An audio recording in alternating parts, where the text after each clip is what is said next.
Seja abençoado nessa noite. Tchau. E aí, gente, tudo bem? É muito bom. É muito bom estar em família, é muito bom estar reunido. É muito bom esse tempo que nós tivemos aqui agora e realmente faz muita falta. Faz muita falta tudo isso. E não é só religiosidade, é porque nós fazemos parte de uma família. E quando a gente é parte de uma família, a família sente falta de estar presente, reunido. Nós fazemos parte da família de Cristo, nessa célula aqui chamada Dunamis, que é tão bênção nas nossas vidas, tão especial. É tão especial olhar no olho de cada um. E eu profetizo em nome de Jesus que em breve nós estaremos aqui, todos juntos. Você pode receber aí de onde você está? Você pode profetizar sobre isso. Pai, eu acredito que essa é a última ceia que nós fazemos online, em nome de Jesus. Você pode profetizar. Pai, essa é a última ceia. Essa é a última ceia. Você pode declarar o fim.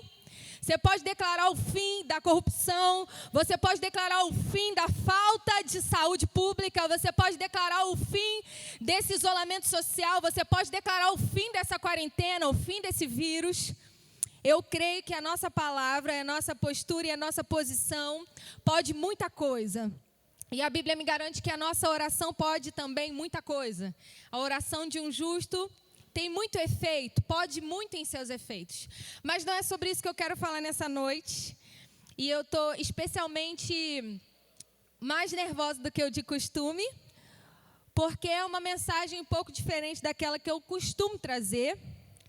E quando a gente sai da nossa zona de conforto, quando a gente fica um pouquinho desconfortável, naquilo que a gente gosta de falar, né? A gente treme na base. Mas o bom desse temor, desse tremor, é porque, com certeza, o meu coração estará um pouco mais quebrantado e dependente do Espírito Santo. Então, é uma boa notícia, glória a Deus por isso. E eu já queria adiantar que nós vamos falar sobre salvação. Nós vamos falar sobre ter a vida salva. E eu acho que nenhum culto seria mais propício para isso do que o culto de hoje, que é o culto de ceia, onde nós celebramos a morte, a ressurreição, a vida que nós recebemos nova em Deus. Então, nada mais propício de falar desse tema nesse momento, mas para falar sobre salvação, a gente precisa falar sobre condenação, porque se não houvesse condenação, não haveria necessidade de salvação, é ou não é verdade? Faz sentido, né? A salvação só é tão importante porque estávamos antes condenados. Ninguém dá tanto valor à salvação quanto aquele que está condenado a alguma coisa. Ninguém dá tanta ênfase à salvação se não precisar dela. E aí o tema da mensagem de hoje é sua vida por um fio. Também tem um pouco do sentimento daquilo que a gente está vivendo nesse tempo, né? Está tudo por um fio, os ânimos estão por um fio, a nossa vida mesmo, a gente descobriu que somos vulneráveis, glória a Deus por isso, foi muito bom, um dos presentes desse tempo. Mas sua vida por um fio trata a história de Raabe. E essa história você pode ver lá em Josué, a partir do capítulo 2, os espias tendo contato com essa mulher. Mas não só Raabe foi mencionada no Antigo Testamento, no Novo Testamento também ela foi mencionada algumas vezes em Hebreus, em Tiago, Mateus, na genealogia, mas a gente vai chegar lá. Eu queria que para iniciar você abrisse aí o seu dispositivo, o celular, na sua Bíblia, ou se você gosta de usar a Bíblia física como eu, abra aí a sua Bíblia em Josué capítulo 6, versículo 17, que é a conclusão da história de Raabe. Vamos ler lá. Ó, capítulo 6, versículo 17 diz assim: porém, a cidade será maldição ao Senhor, ou algumas versões diz anátome. Começou, hein? Anátema ao Senhor. Ela e tudo quanto houver nela, somente a prostituta Raabe viverá, ela e todos os que com ela estiverem em casa, porquanto escondeu os mensageiros que enviamos. Antes de tocar nesse ponto, eu queria dar uma pincelada para você, porque existe um cenário aqui, e eu queria que você ficasse muito ligado comigo, não dispersa em nome de Jesus. Eu sei que em casa, o culto em casa, ele tem um dom, né? De fazer a gente pensar que a gente pode cultuar e lavar a louça, varrer a casa e dar atenção, né, para quem chamar ao mesmo tempo. Em nome de Jesus, preste atenção agora no que Deus quer falar com você e tenha um panorama. Se você não prestar atenção aqui agora, você vai se perder e vai achar que eu estou falando muita coisa difícil de entender e vai desviar a sua atenção. Então, preste atenção. A história. Primeiro, eu queria definir a história, queria definir o evangelho, queria definir juízo e condenação, para aí sim a gente chegar na salvação. Então, a gente vai fazer um caminho. Primeiro, a gente precisa entender por que o povo de Deus estava chegando em Canaã e por que Canaã era a terra prometida. Lá em Gênesis, Deus já falava com Abraão a respeito de Canaã, fazendo a promessa de que seria a terra do seu povo. E aí, o que aconteceu? Abraão, Isaac, Jacó, depois de Jacó, José, vocês conhecem a história, até Gênesis 50 conta essa história. E aí você vai ler lá que o povo de Deus se multiplicou muitíssimo e cresceu. José morreu, outro faraó assentou no trono e eles sofreram escravidão, jugo, por medo de ser dominado, de ser conquistado. O Egito liberou escravidão sobre o povo de Israel. Depois de muito tempo nessa escravidão, Deus se lembrou do seu povo e ouviu o clamor do seu povo por libertação. 400 anos depois, para ser mais exata, chegou o livramento por meio de Moisés. E Moisés tirou um povo do Egito que já estava sem pátria há muito tempo. Está gravando aí quanto tempo que o povo estava sem pátria. E ele foi lá, resgatou para levar para uma nação, para um lugar específico, geograficamente falando, que era a terra de Canaã. Só que como o povo era obstinado, desobediente, rixoso, murmurador, né? Muitos não tiveram oportunidade de ver essa palavra de Deus, essa promessa de Deus se cumprindo. E aí eu sei que não tem nada a ver com o que eu quero falar hoje, mas eu já quero deixar uma chave para você. A palavra do Senhor se cumpre, sim, o que Ele promete Ele faz, mas eu e você, através da nossa desobediência, podemos deixar de ver o que Deus fez e faz, tá? Uma geração inteira deixou de entrar na terra prometida, apenas 2 entraram. Aquele, o qual nós estamos tratando aqui agora, Josué, porque eles ficaram lá no deserto. E aí o povo escolheu, o representante, né, do povo escolheu 12 espias.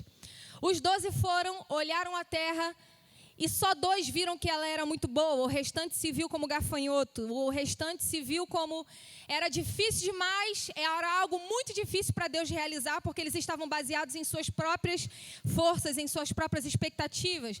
Pronto. E aí os espias foram, voltaram, o povo de Israel mais uma vez não se comportou como esperado e Deus falou, beleza, então por causa disso nós vamos esperar essa geração passar e somente Josué e Caleb vão entrar nessa terra. Passaram-se 40 anos e aí sim, de novo, Josué manda lá mais 2 espias para esse lugar. Agora Josué liderando o povo no lugar de Moisés. Vocês estão comigo aí? Sim? Show! E aí, mais uma chave desse texto, né? Os espias foram avistar a terra de Canaã, só que antes de chegar em Canaã, eles precisavam passar por Jericó. Jericó é uma cidade fortificada, com muros. Alguns estudiosos vão dizer que o muro tinha 9 metros, outros 3,5 metros. Então, não tem uma conclusão precisa, né, dessa distância. Mas o que eu sei é que a casa de Raabe era construída em cima desse muro. Então, a gente já pode pensar que é um murão, né? É um murão. E a história fala também que carruagens passavam por cima desse muro. Então, não é um murinho fininho, não é nada fácil de ser derrubado. Então, antes de chegar na promessa, eles passaram pela fortaleza. Outra chave que eu quero falar para você, e não tem nada a ver com isso a palavra, mas eu não posso passar batida. De repente, você está com dificuldade de chegar na promessa, naquilo que Deus te prometeu, estabeleceu para a sua vida, porque você está negligenciando o processo, e o processo significa passar pelas fortalezas, passar pela dificuldade, passar pela resistência. Sabe o que é resistência? É um dos processos para chegar rumo à promessa, segundo o que nós vemos da história de Israel. Só que também a resistência aqui foi uma resistência silenciosa. É uma das outras coisas que nos impede de chegar na promessa também. Deus falou para o povo, vocês não vão falar nada. Só quando eu disser, vocês vão falar alguma coisa. E muitas vezes a gente passa, enquanto a gente espera a promessa, reclamando, murmurando, e a gente deixa de viver. E principalmente, acha que a oposição é uma direção de Deus para que a gente não conquiste, quando na verdade a oposição é algo de Deus para mostrar para você o tamanho do poder dele, que você não está conquistando na sua força. Você está entendendo isso? Amém? Então aí passaram por Jericó, e aí os 2 espias foram, e aí nada melhor, não tem um lugar melhor de passar batido que uma casa comunitária. E esses espias foram parar na casa de Raabe, que era uma casa de passagem, uma casa comunitária onde todos tinham acesso, uma casa da prostituta. Então, a gente crê que é a casa também de prostituição, que é o que se fazia ali, né? E aí eles tiveram contato com essa mulher. E aí começa toda a linda história de Raabe, a história da salvação. Antes de continuar dentro dessa história, eu queria ler com você João 3,16, que é um texto que muita gente conhece. A gente recita muito, demais esse texto, né? João 3,16, eu tenho convicção que a gente vai saber dizer de cor, mas eu queria com você caminhar um pouquinho mais rumo ao 17 e 18 nessa noite, que é alguma coisa que a gente normalmente despreza. Diz assim, João 3, estou no João lá 16, que isso? João 3,16. Porque Deus, diga aí comigo, Deus amou o mundo de tal maneira que deu o seu Filho unigênito, que significa único, para que todo aquele que nele crê não morra, não pereça, mas tenha a vida eterna. E agora o 17. Porque Deus enviou o seu Filho ao mundo, não para que condenasse o mundo, mas para que o mundo fosse salvo por ele. 18.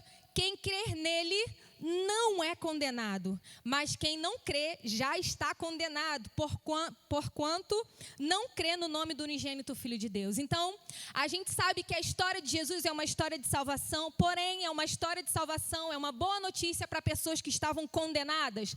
A história de salvação não elimina a história de condenação, e é uma das coisas que tem me incomodado muito em mim mesma, porque eu posso falar só sobre mim como igreja. Uma coisa que tem incomodado muito em mim, eu sei que na sua igreja, nos mensageiros do evangelho aí que estão perto de vocês, isso não acontece. No mundo inteiro, na família cristã, isso não acontece, isso só acontece aqui na Dunamis. A gente abraça a graça e esquece que a graça envolve condenação. Por quê?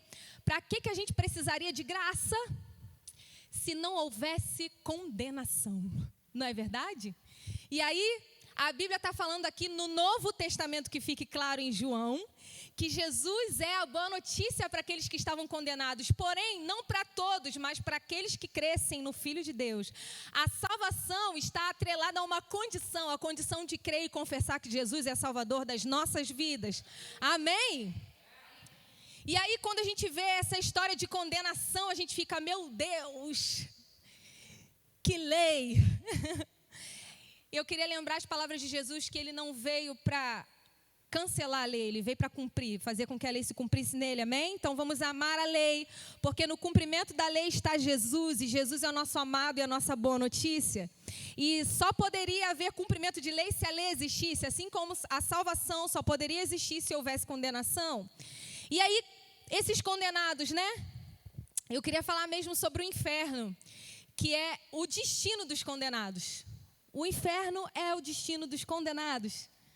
Mas ele não foi criado para mim, para você. A Bíblia fala que ele foi criado para o diabo e para os seus anjos. Porém, quando nós somos irreconciliáveis, quando a gente se coloca numa posição de rejeição, de reconciliação com Deus, nós estamos tomando a mesma atitude de Satanás e os seus anjos. Por isso que a gente vai para lá, para o mesmo lugar que eles. Vocês estão entendendo? Aqueles que não creem vão para lá. O destino meu, seu, de todos nós aqui é lá. É para lá que nós vamos. Mas tem uma boa notícia. E agora isso mudou tudo. Não vamos mais para lá. O Evangelho nos possibilitou ter uma nova história. O Evangelho nos justificou. Em Jesus, nós somos justificados. E não só justificados, como a gente vai conversar um pouquinho sobre isso, nós passamos a fazer parte da família de Deus. Mas eu quero que isso fique claro. O Evangelho é um Evangelho que envolve salvação, mas também o troco da perda disso, né? A escolha de não entrar nesse barco que está passando, chamado salvação, é que nós iremos para o inferno, para a condenação eterna. Vocês já entenderam isso? E aí, muitas vezes a gente olha para a Bíblia e fala assim, caraca, Deus amou tanto esse povo e nenhum outro povo tinha chance. Deus, caraca, assim como na história da salvação, em João, que a gente acabou de ler aqui agora, salvação e condenação, lá também Raabe foi assim. Raabe foi salva, mas todo o resto do povo de Jericó foi condenado. E aí a gente fica com o coração assim, né? Não sei vocês, mas eu que sou pacificadora, né? Nata, eu fico assim, coitado de Jericó. Me parece que um Deus mau, né? Que maldade, Deus. Você não é bom, não. A gente fica em dúvida. Hoje eu estou meio confusa com as câmeras, gente. Estou esquisita. Vocês estão me vendo aí em casa, né? Relaxa. Finge que eu não, né? Só escuta. E aí eu pensava que Deus odiava Jericó. Mas eu quero que você leia comigo Gênesis capítulo 15. Vamos lá? Olha o que Deus conversa com Abraão. Eu coloquei o texto aqui para ser mais rápido, Então o Senhor lhe disse para Abraão, saiba que os seus descendentes serão estrangeiros numa terra que não lhe pertencerá, onde também serão escravizados e oprimidos por 400 anos. Na 4ª geração, os seus descendentes voltarão para cá, porque a maldade dos amorreus ainda não atingiu a medida completa. Repete comigo, a maldade ainda não atingiu a medida completa? Isso aí, eu falo para repetir, não espero, né? Desculpa. A maldade não atingiu a medida completa. Isso quer dizer que há um Deus paciente, que primeiro Ele dá benevolência e misericórdia, uma segunda opção. Não aceitando essa opção, Ele ainda espera que a medida da nossa maldade chegue a um nível em que Ele não aceita mais. Sabe por quê? Porque Deus, Ele é amor, como todos nós gostamos de citar muito. Ele é o amor em si. Ele é todo amor. Mas a gente não pode esquecer das outras características de Deus, que Ele também é justiça. E por isso, por essa conversa aqui, eu vejo um Deus amoroso, porque Ele julga com justiça, mas antes de enviar a condenação e a destruição, Ele dá uma oportunidade de arrependimento para que a gente receba a salvação. Edilene, você está falando coisas que eu estou ficando meio esquisito, mas é verdade. A gente vai chegar à conclusão que os amorreus receberam a sua chance, os cananeus receberam a sua chance, eu e você recebemos a nossa chance, Raabe recebeu a chance dela, e que Deus não tem povos preferidos, Deus ama a todas as pessoas. Olha o que aconteceu. Deus usou a vida de Israel para julgar Jericó, sim, porque a medida de Jericó já tinha alcançado um teto, e depois de muito pregar, muito avisar, Jericó não se arrependeu, e aí Jericó precisou ser julgado. E o instrumento de julgamento de Jericó foi Israel, assim como o instrumento de julgamento de Israel foi a Babilônia. Deus julgou também o seu povo. Deus iria usar Israel para julgar Canaã, assim como usaria mais tarde a Babilônia para julgar o seu próprio povo. E ele sabia que aconteceria o mesmo com ele. Sabe por quê? Olha o que está escrito lá em Crônicas. Vamos abrir comigo? Vamos lá, Crônicas, capítulo 7, versículo do 19 ao 22. Olha o que está escrito lá, o aviso de Deus para o seu povo.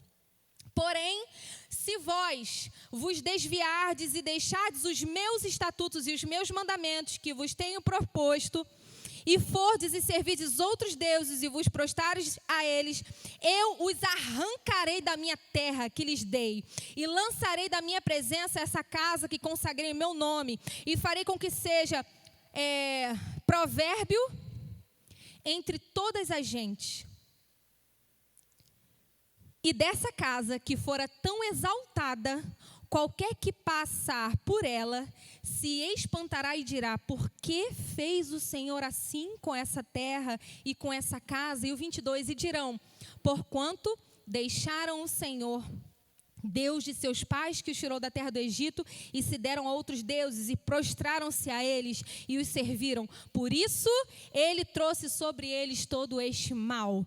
Assim como Deus julgou Jericó por meio de Israel, Deus também julgaria Israel por meio da Babilônia. Isso aconteceu, se você for comigo lá no capítulo 36, se eu não me engano, deixa eu ver se é isso mesmo.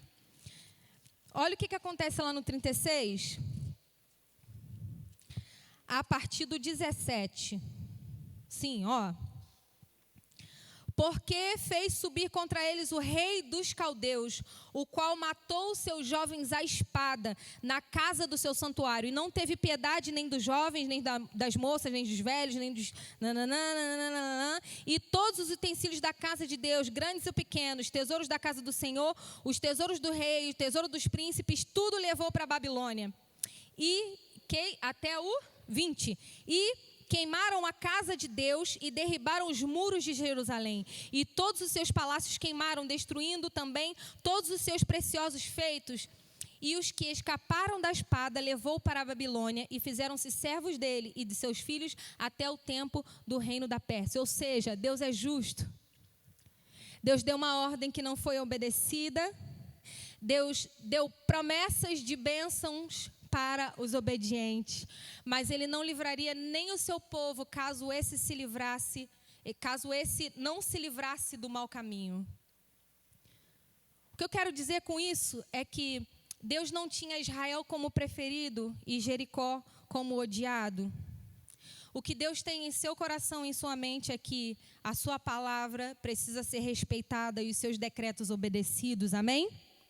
Mas aí a gente falou muito já sobre condenação, eu queria chamar a nossa atenção para a salvação. A atitude de uma pessoa que mudou toda a sua história, não só a sua história, mas a história de toda a sua família.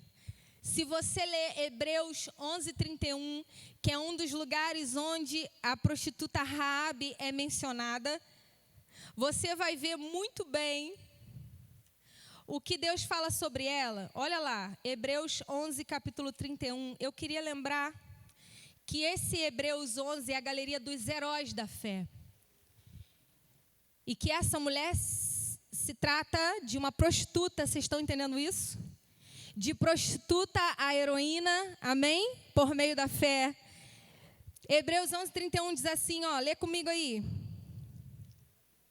Pela fé, Raabe, a meretriz, que quer dizer prostituta, não pereceu com os incrédulos, acolhendo em paz os espias. Na versão NVI, está dizendo que pela fé a prostituta Raabe, por ter acolhido os espias, não foi morta com os que haviam sido desobedientes. E sabe o que essa palavra desobediente no original significa? Significa aqueles que não se deixavam persuadir, apeiteu.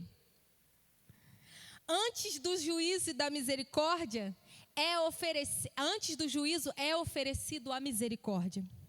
Assim como todos os outros de Jericó, Raabe morava naquele lugar, mas por ser uma casa de passagem, muitos passaram por ali e a Bíblia não menciona qual o nome do pregador que falou sobre Deus para Raabe, mas quando ela se encontra com os espias, é claro para nós que ela conhece as obras de Deus, é claro para nós que ela conhece os feitos do Senhor e ela declara com a sua própria boca sobre tudo isso.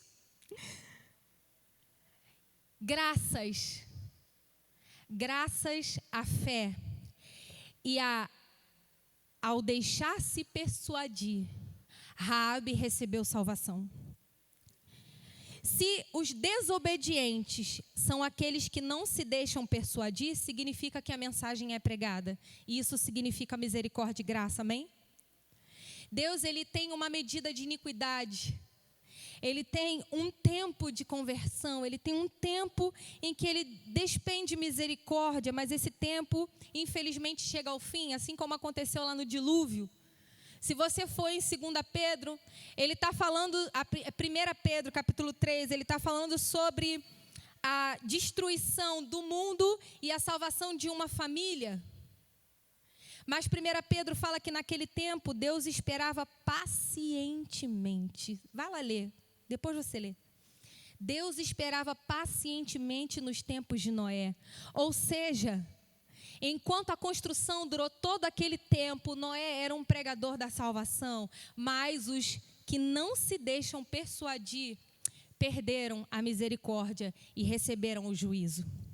Era improvável, muito improvável, que Deus usasse Raabe na condição em que ela estava, porém, por causa de uma atitude dela, sua história foi completamente transformada. E eu quero falar para você o que significa ser prostituta nesse tempo, porque a gente lê isso na Bíblia e a gente pensa que é profissão como hoje, mas é muito diferente.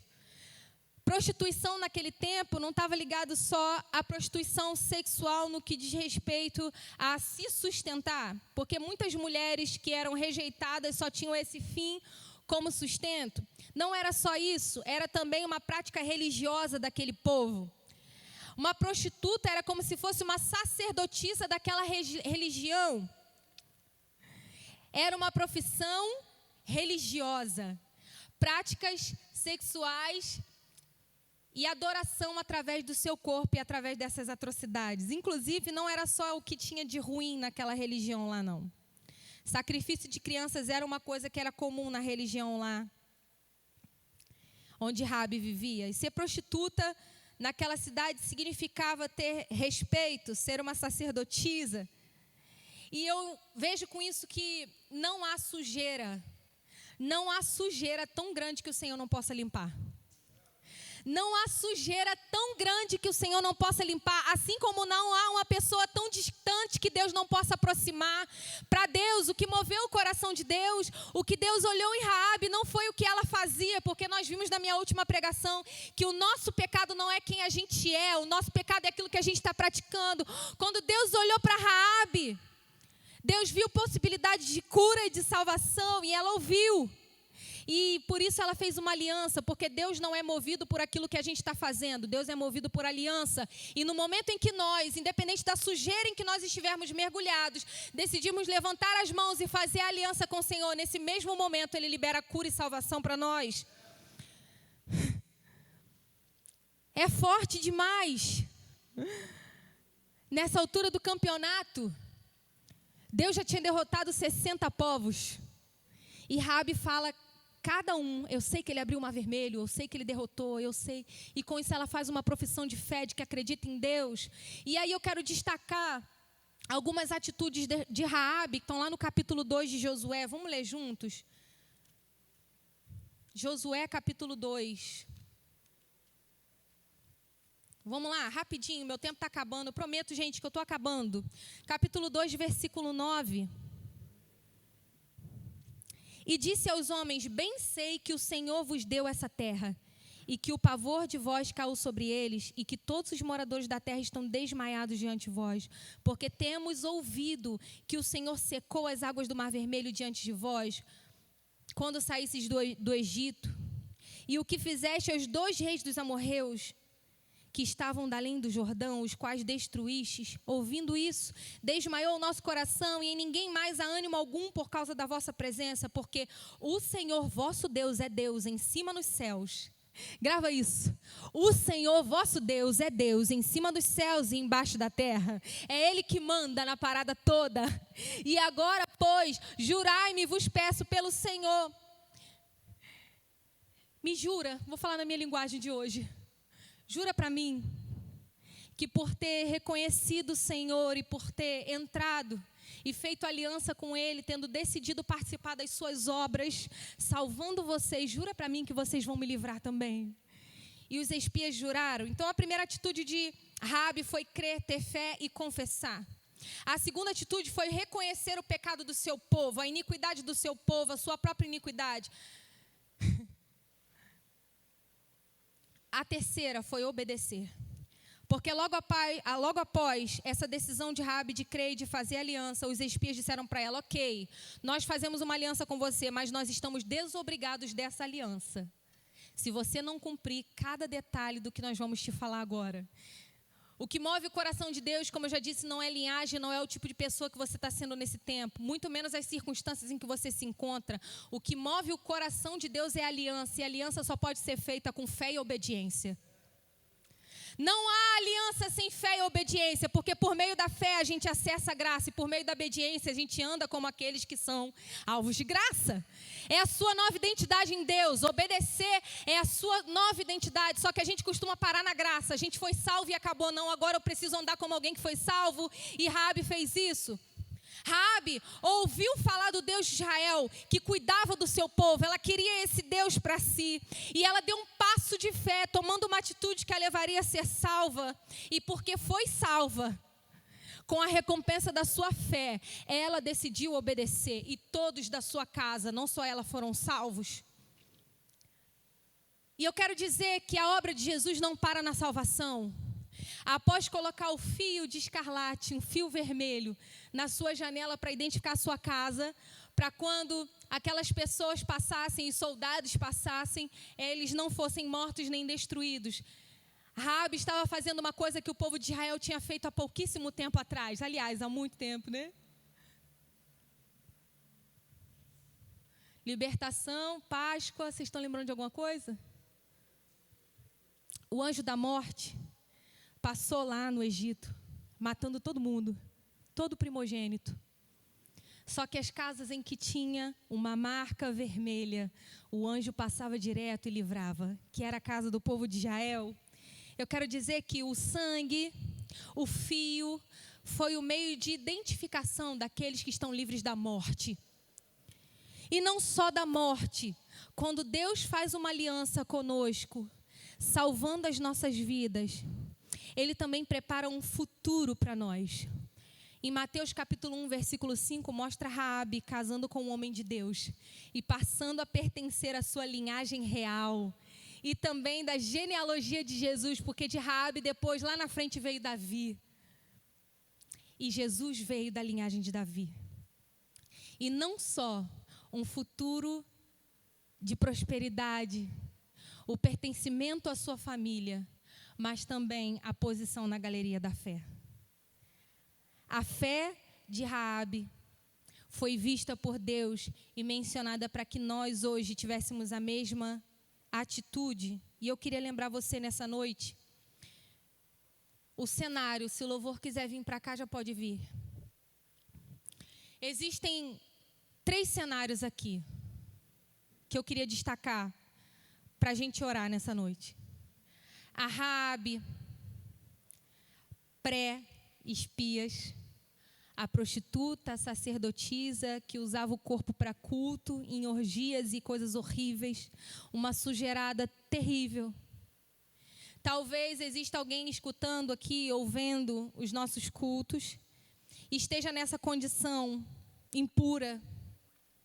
Saiba que Deus está liberando através de mim uma mensagem de salvação para você. Como eu disse, não há sujeira tão impura que Deus não possa limpar, tão grande que Deus não possa limpar.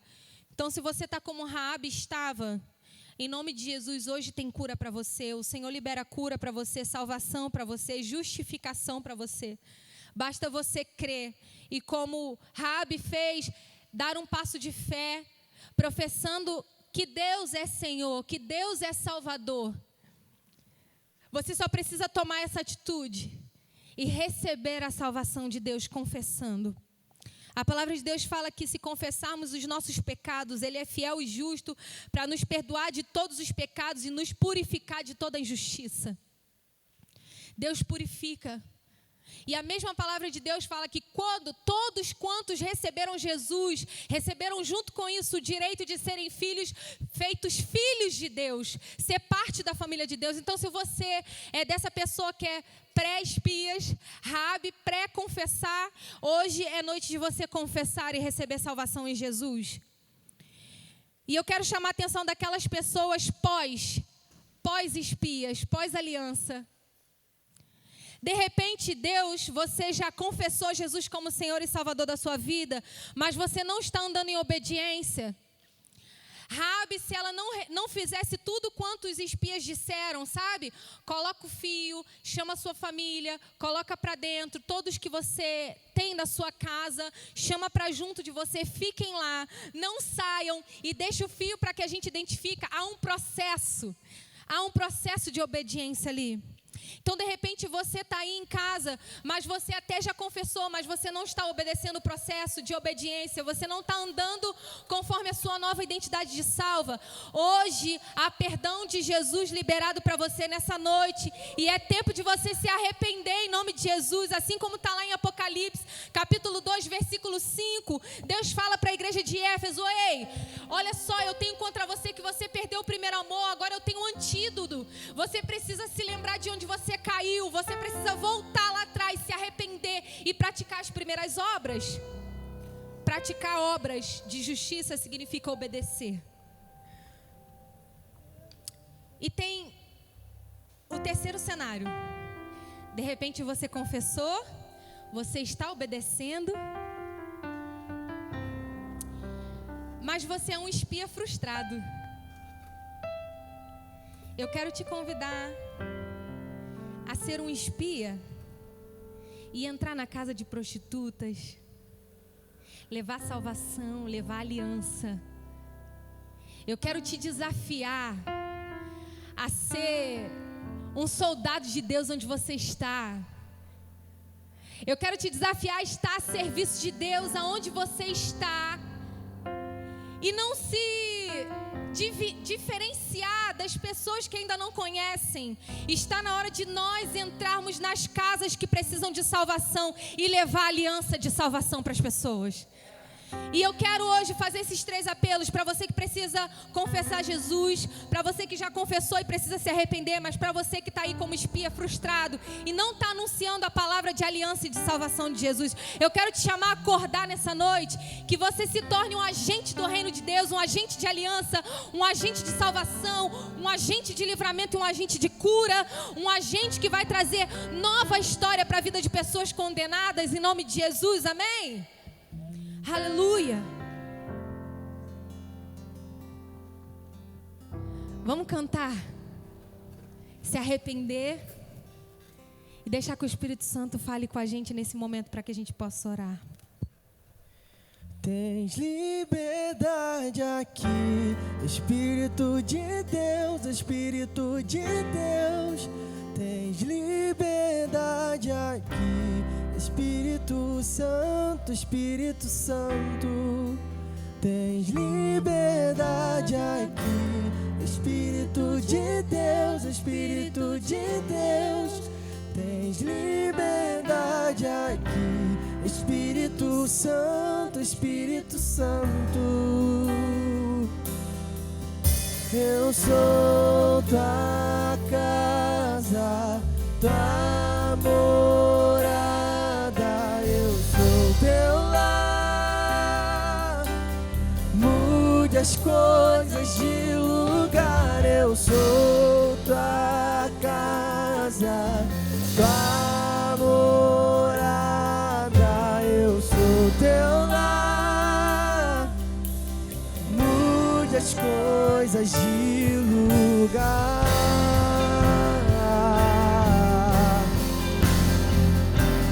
De lugar.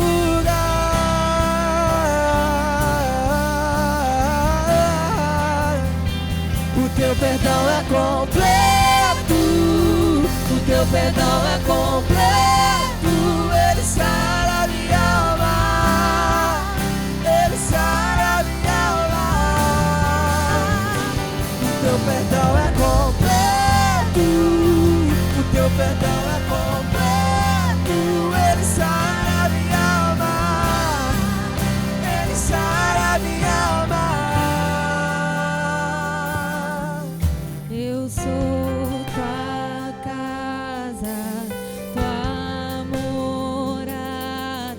eu sou teu lar. Você pode pedir isso: Jesus, muda as coisas de lugar. Eu reconheço nessa noite, Jesus, que eu preciso de arrependimento. Eu reconheço essa noite, Jesus, que eu preciso de salvação. Eu reconheço essa noite que a condenação é real, que o inferno é real, mas que esse lugar não é o meu lugar. O meu lugar é nos céus, ao lado do Senhor. O meu lugar é um lugar de salvação na sua família. O meu lugar é ser chamado filho de Deus. O meu lugar é ser parte da sua história, Jesus. O meu lugar é a justificação. O meu lugar é a reconciliação. O meu lugar é o arrependimento. O meu lugar é a prática de primeiras obras. Então nessa noite, Jesus, nós confessamos, nos arrependemos e dizemos que só há um Senhor, só há um Deus, e Ele é você. E não há nada nesse mundo que nos preencha tanto quanto a sua presença. E nós não estamos interessados só em salvação. Nós queremos relacionamento, nós queremos ser amigos, nós queremos ser íntimos. Nós queremos viver 100% do nosso relacionamento em Ti. Da mesma forma, Deus, eu quero orar por nós que já confessamos, mas que precisamos praticar, obedecer, andar conforme a nossa identidade de salvo. Deus, eu quero te pedir convencimento do Teu Espírito Santo. Em nome de Jesus, eu quero declarar santificação, santidade, prática das boas obras, em nome de Jesus. Em nome de Jesus, identidade de Deus, identidade de filho e caminhada, passos segundo essa identidade. Chega de mentira, de um evangelho raso, onde a gente recebe a salvação, mas não quer a obediência. Em nome de Jesus, nós queremos andar em obediência, fazendo aquilo que o Senhor manda, representar o Seu reino e não envergonhar o Seu reino. Em nome de Jesus, eu quero orar também por nós, que deveríamos estar entrando nas casas onde precisam de salvação, entrando nas casas onde precisam fazer aliança. Para nós que precisávamos ser os Seus mensageiros de aliança, os Seus mensageiros de salvação, e não estamos sendo. Em nome de Jesus, desperta-nos, Deus. Desperta-nos desse sono. Acorda-nos, ó Deus, para as coisas que são realmente importantes. Não nos deixa perder tempo com a religiosidade. Não nos deixa perder tempo com o serviço. E esquecemos do que é importante, Deus. Que nós façamos a Tua obra como mensageiros do Teu Evangelho. Que nós possamos ser o Seu querigma, a Sua proclamação onde quer que nós estejamos. Em nome de Jesus, desperta os Seus avivalistas. Desperta os pregadores do Evangelho. Que o vírus não nos acue. Que nós não estejamos acuados. Que nós não estejamos acuados. Que nesse tempo a gente pregue do Teu amor. O Teu perdão é completo. O Teu perdão é completo. Ele sara minha alma. Oh, Ele sara minha alma. O Teu perdão é completo. O Teu perdão é completo. Ele sara minha alma. Ele sara minha alma. O Teu perdão é completo. O Teu perdão, o Teu sacrifício é completo. Ele me dá vida. O Teu perdão é completo. O Teu perdão é completo. Ele sara minha alma. Ele sara minha alma. Justificados, salvos, curados, andando em obediência para proclamar com liberdade. Que nessa noite a gente tome posse disso em nome de Jesus, amém? Se você orou sobre salvação, eu quero muito te conhecer, não fica com vergonha. Coloca a mensagem agora, eu precisava ser chacoalhado por essa palavra. Eu preciso confessar o Jesus como Senhor e Salvador. Manda mensagem, vai aparecer um número aí agora. Esse é o seu contato direto com a gente. Manda mensagem pelo WhatsApp, grava esse número aí, produção, deixa mais tempo esse número. Se você orou se arrependendo e precisa de discipulado, você precisa aprender a obedecer, escreve aí também nesse mesmo número, que a gente vai te ajudar pela palavra de Deus a andar em boas práticas. E se você orou dizendo que precisa ser, sim, um anunciador do Evangelho e que você não estava fazendo isso, escreve também, porque a gente quer te ensinar como ser um evangelista. Não que a gente já saiba tudo, mas a gente pode se ajudar mutuamente nesse serviço, amém? Outra coisa, se você está aí assistindo e ainda não curtiu, gente, a curtida é um carinho no pessoal que trabalhou para isso. A galera que está ali, que vocês não estão vendo, ó, dá uma curtida. É um carinho em quem editou, em quem trabalhou, em quem filmou. Curte, mas não só curta, comece a exercitar agora a ser um evangelista. Às vezes o que te impede é não saber falar, né? Você acha que não sabe, mas um dia eu vou te explicar que você sabe sim. Mas se você está acanhado ainda, copia a URL desse vídeo. Ou então, clique em compartilhar e manda para o maior número de pessoas que você conhece que precisam dessa mensagem. Em nome de Jesus, faça isso, tá? E se você ainda não é um inscrito no nosso YouTube, se inscreve lá. Porque o canal crescendo, a gente pode produzir mais coisas. Então, a gente conta com você para nos ajudar a fazer o canal crescer. Que Deus te abençoe. Que você tenha uma semana incrível. E que seja, a partir dessa palavra, uma nova semana com novas atitudes. Em nome de Jesus. Amém? Que Deus abençoe. Tchau, gente. Um beijo.